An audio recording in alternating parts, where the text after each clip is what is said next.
Bismillah, Assalamualaikum warahmatullahi wabarakatuh. Hai, selamat datang di channel WB, Waluh Bejarang. Semoga kalian semua selalu diberikan kesehatan dan banyak rezeki, amin. Hari ini, saya akan menceritakan sebuah film balap mobil. Film yang rilis pada tahun 2023. Enjoy, dan selamat menonton. 25 tahun lalu, Kazunori Yamauchi, mantan seorang pembalap profesional Jepang memiliki ambisi, balapan mobil harus bisa diakses oleh siapapun. Dia lalu menciptakan simulator balap paling akurat di dunia. Kazunori menamakannya Gran Turismo. Kazunori menciptakan simulator tersebut dengan sangat detail, baik dari segi mobil maupun sirkuit yang ada di seluruh dunia.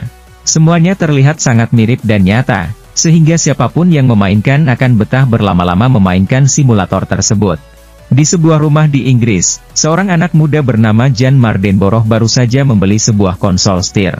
Dengan konsol barunya itu, Jan sangat bersemangat untuk bermain Gran Turismo. Sebelum Jan bermain, dia mengcustom mobilnya agar bisa melesat dengan kencang di sirkuit. Tiba-tiba ayah Jan yang bernama Steve masuk.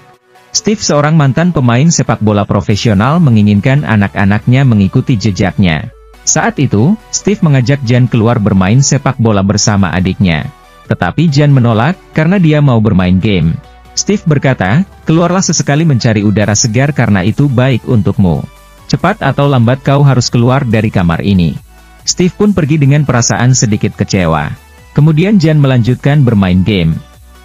Di Tokyo, Jepang, seorang marketing perusahaan Nissan bernama Denny Moore baru saja tiba. Denny mengadakan rapat dengan para petinggi Nissan. Denny memulai presentasinya dengan menjelaskan Yamauchi Kazunori, pencipta Gran Turismo, game balapan paling akurat. Game itu telah membuat 80 juta pemainnya jadi senang mengemudi. Realismenya, akurasi mobil-mobilnya, hingga meniru sirkuit balap paling terkenal di dunia dengan sangat detail. Bahkan mereka telah menguji mobil-mobilnya berulang kali. Tujuan dari semua ini adalah memberikan pengalaman mengemudi paling realistis. Saat aku bergabung dengan Nissan, penjualan mobil Nissan mengalami penurunan. Tujuanku datang kemari adalah ingin mengadakan kontes. Untuk memberikan kesempatan kepada pemain video game terbaik dunia untuk bertanding dalam balapan profesional di dunia nyata.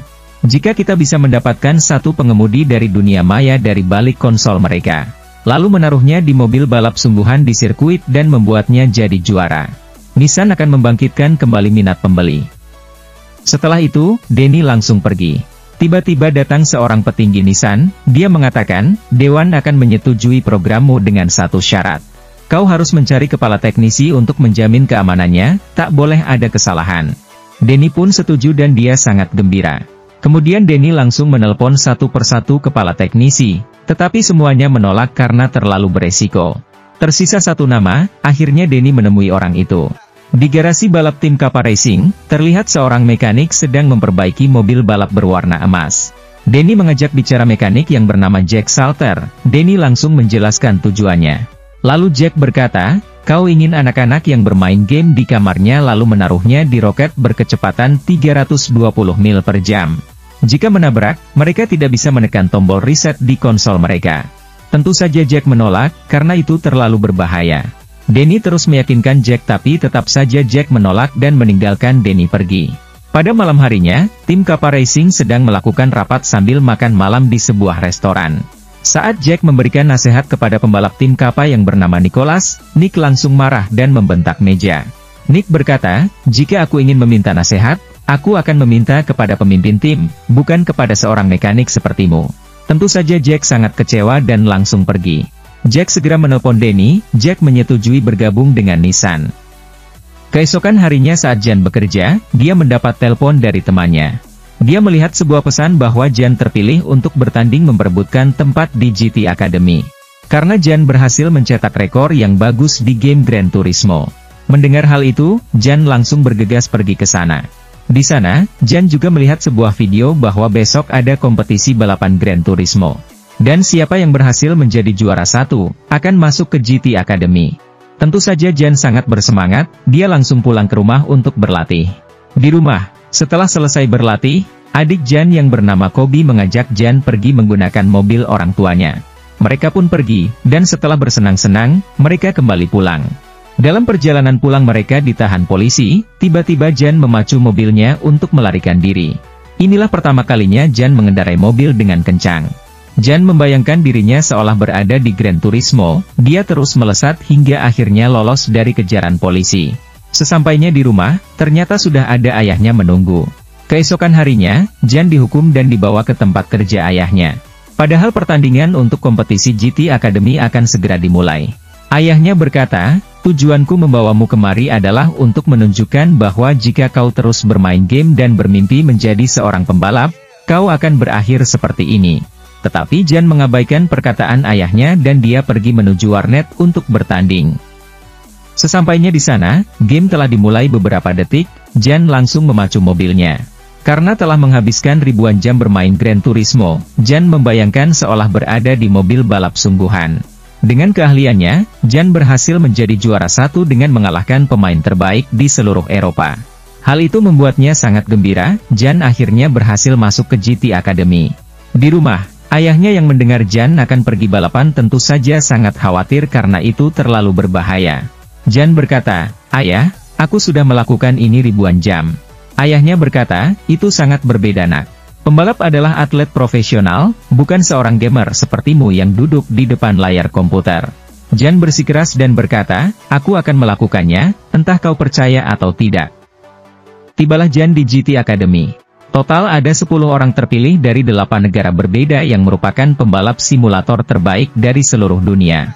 Denny menyambut mereka dan memperkenalkan Jack, kepala teknisi yang akan melatih mereka. Jack mulai berbicara, bukannya menyemangati, Jack malah mengatakan bahwa mereka tidak mampu. Tetapi Jack tahu, mereka paham intinya. Di GT Academy akan ada kompetisi balapan sungguhan, dan yang menang akan menjadi pembalap profesional.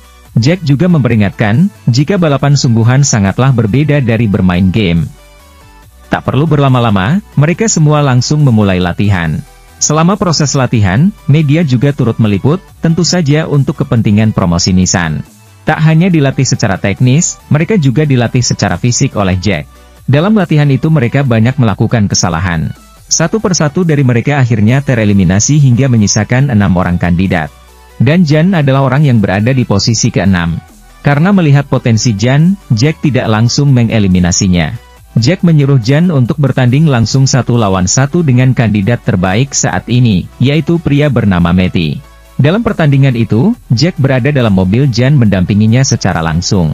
Matty memang terlihat hebat, dia terus melaju di depan. Saat Jan coba menyalip, sayangnya mobil mereka menabrak pembatas. Keesokan harinya, Jack mengumpulkan ke-6 kandidat. Jack menjelaskan, "Kalian tidak boleh ragu-ragu saat akan menyalip. Jika tidak, akan terjadi kecelakaan seperti yang dialami Jan." Saat hendak bubar, Jan membantah Jack. Dia berkata, "Aku sudah menginjak rem, tetapi remnya slip." Jack mengatakan bahwa aku sudah 25 tahun di bidang ini, aku tahu saat seseorang takut. Kau tak perlu malu jika harus menyerah dan pulang. Karena penasaran, Jack menyuruh mekanik melakukan tes pada mobil itu apakah benar remnya slip. Mekanik tersebut melakukan tes dan mengatakan, anak itu benar, remnya slip. Betapa terkejutnya Jack. Setelah itu, Jack menemui Jan yang sedang berolahraga. Jack bertanya, "Bagaimana kau tahu tentang mobil itu?" Jan menjawab, "Aku menghabiskan waktu berjam-jam menyetel mobil di GT dan aku tahu apa yang kukatakan. Memang itu hanya sebuah simulator, tetapi itu simulator yang bagus dan sangat akurat." Lalu Jack berkata, "Besok peluangmu, kau di posisi 5 karena Marcel keluar, dan balapan final besok pagi." Betapa bahagianya Jan saat itu. Tibalah di pertandingan final. Ini adalah balapan sungguhan dan bukan game. Ini adalah penghujung setelah berminggu-minggu latihan di GT Academy. Akan ada satu pemenang dan akan ada pecundang. Pertandingan itu disaksikan langsung para petinggi Nissan dan juga Tuan Kazunori Yamauchi. Pertandingan dimulai, lampu hijau menyala. Jan berada di posisi 5.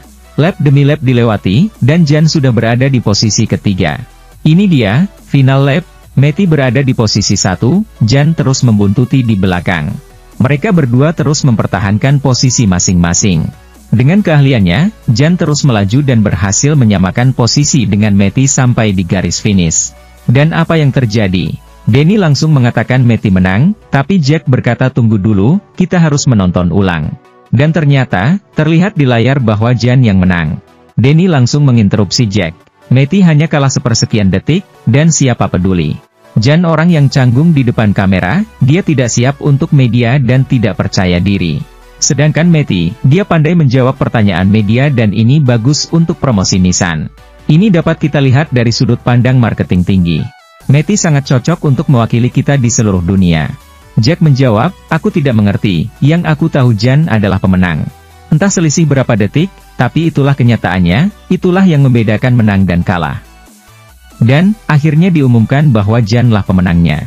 Kemenangan itu membuat Jan sangat gembira, dia langsung mengabari ibunya bahwa dia berhasil menjadi seorang pembalap sungguhan. Dan, berangkatlah mereka ke Vienna untuk balapan pertama Jan sebagai seorang atlet profesional.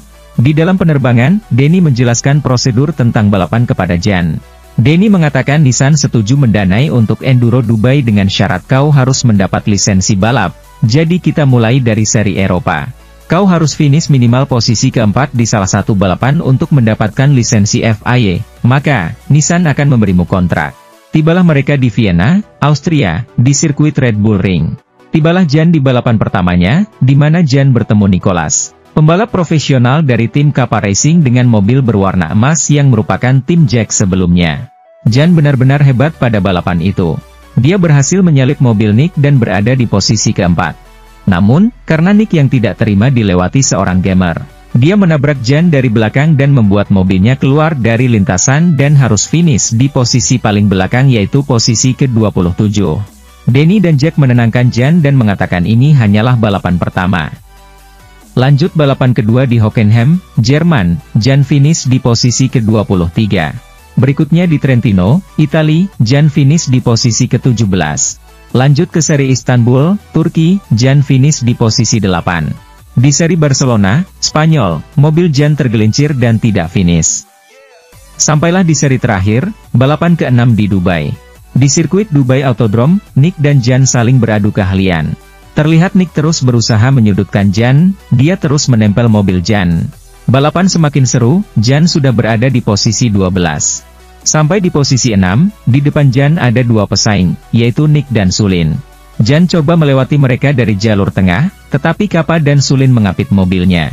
Tiba-tiba Jan mengerem mundur untuk mengelabui mereka, Jan langsung tancap gas melewati dan sekarang berada di posisi 4. Lagi-lagi Nick tidak terima dilewati, dia memacu mobilnya dengan sangat cepat hingga tak terkendali.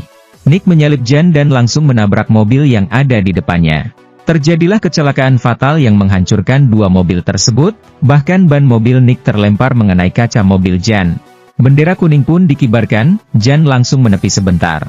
Terlihat di lintasan, Nick sangat kecewa dan marah, dia menghempaskan helmnya. Bendera hijau kembali dikibarkan, Jan langsung tancap gas. Kembali ke lintasan, Jan yang masih di posisi 4 terus melaju sampai di final lap. Jan terus mempertahankan posisinya dengan Sulin terus membuntuti di belakang.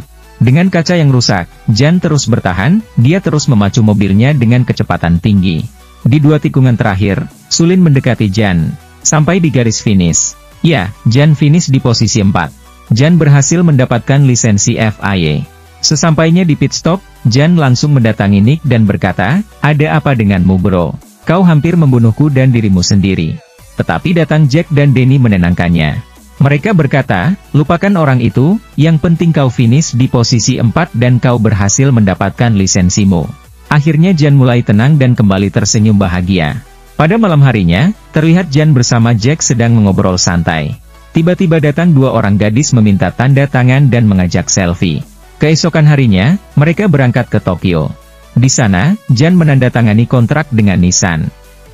1 bulan kemudian, Jan kembali balapan. Balapan kali ini berlangsung di sirkuit Nürburgring, Jerman, dan pertandingan ini disaksikan orang tuanya dari TV. Balapan dimulai dan sudah di lap ke-6, Jan berada di posisi 5. Data cuaca di sirkuit menunjukkan kecepatan angin hingga 30 mil per jam. Jan terus memacu mobilnya dengan sangat tinggi hingga berada di posisi kedua. Tiba di satu bagian yang disebut Flugplatz, dengan kecepatan yang sangat tinggi disertai angin kencang, tiba-tiba mobil Jan terangkat. Dan, boom! Jan kecelakaan, mobilnya menabrak pembatas hingga terpental. Orang tua Jan yang menyaksikan di TV sangat khawatir. Ibunya menangis melihat kecelakaan tragis yang menimpa putranya. Denny dan Jack langsung pergi mendatangi lokasi kecelakaan. Ibu Jan terus menangis histeris, dan ayahnya hanya bisa diam meneteskan air mata. Helikopter medis mendarat dan langsung mengevakuasi Jan. Jack juga ikut di helikopter. Beberapa saat kemudian, Jan tersadar di rumah sakit. Sungguh beruntung, Jan hanya mengalami luka ringan dan tanpa cedera. Di sana, sudah ada Jack dan Danny. Jan lalu bertanya, apa yang terjadi dan apakah ada yang terluka? Jack mengatakan, itu kecelakaan fatal yang bisa saja terjadi pada siapapun, dan seorang penonton meninggal dunia. Itu sebuah kecelakaan, bukan salahmu tetapi salahku. Harusnya aku lebih cepat menyuruhmu menepi. Danny juga menambahkan, kenapa bagian itu disebut flugplatz, yang artinya lapangan terbang. Karena mobil bisa terbang di situ, dan anginnya terlalu kencang. Jan sangat terpukul dan meminta Jack dan Danny pergi karena dia ingin sendirian. Karena hal itu, Jan sepertinya trauma dan tidak ingin balapan lagi. Beberapa hari setelah Jan pulih, Jack mengajaknya ke lokasi tempat di mana Jan kecelakaan. Di sana, Jack bercerita tentang masa lalunya. Jack mengatakan bahwa aku berhenti dari dunia balap karena sebuah kecelakaan yang membuatku trauma dan kehilangan keberanian. Aku menyerah, tapi aku harus menerima akibatnya seumur hidupku. Jika kau juga ingin menyerah, kau tidak salah. Tapi aku punya firasat kau bukan orang seperti itu, kau orang yang kuat. Menurutku kau bisa jadi yang terbaik, kecelakaan itu tidak menentukan siapa dirimu. Aku ingin kau membuktikan, kau harus kembali ke lintasan itu sekarang juga, menyelesaikan lap yang tertinggal. Dengan perasaan yang bercampur aduk, akhirnya Jan mengambil kunci. Dia menjalankan mobil sambil Jack berkata, jalankan perlahan dan ikuti garisnya. Setelah itu Danny memberitahu mereka kabar baik. Komisi balap sudah memutuskan bahwa Jan tidak bersalah. Namun berita buruknya adalah, Kappa dan beberapa orang di Twitter menuntut agar lisensi kita dicabut. Bahkan mereka memulai kampanye menentang pembalap simulator. Hal ini mempersulit para sponsor untuk mendanai kita. Nissan juga sedang mempertimbangkan ingin menutup program kita. Jadi, kita harus membuktikan kepada semua orang bahwa kita mampu, dengan cara meraih podium di Le Mans dengan tim pembalap simulator. Lalu Jack berkata, kita butuh 2 pembalap lagi. Benar, kata Danny, kita punya Matty dan Antonio. Mereka berdua telah mengikuti balapan kecil sejak GT Academy, mereka pasti bisa. Aku percaya padamu Jan, karena kau sudah sering bermain di Le Mans dalam game, kupikir ini mudah bagimu. Karena Jack sangat ragu dengan hal ini, dia mengajak Jan berbicara sebentar. Jack mengatakan Le Mans berbeda, sirkuit ini adalah binatang buas. Pertandingan paling melelahkan fisik dan balapan paling menantang di dunia, ini sangat berbahaya. Aku tidak bisa, tapi aku yakin kau pasti bisa. Jan pun menjawab, ayo jadi legenda. Berangkatlah mereka ke Perancis. Sesampainya di bandara, mereka disambut Matty dan Antonio. Matty mengatakan kepada Jan kecelakaan itu bukan salahmu, kami mendukungmu.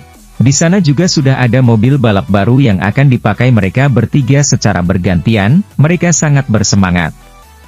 Hari pertandingan akhirnya tiba. Disaksikan jutaan orang, balapan terbesar di dunia, inilah 24 jam Le Mans.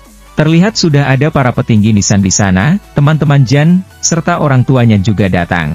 Saat Jan sedang bersiap, ayahnya masuk.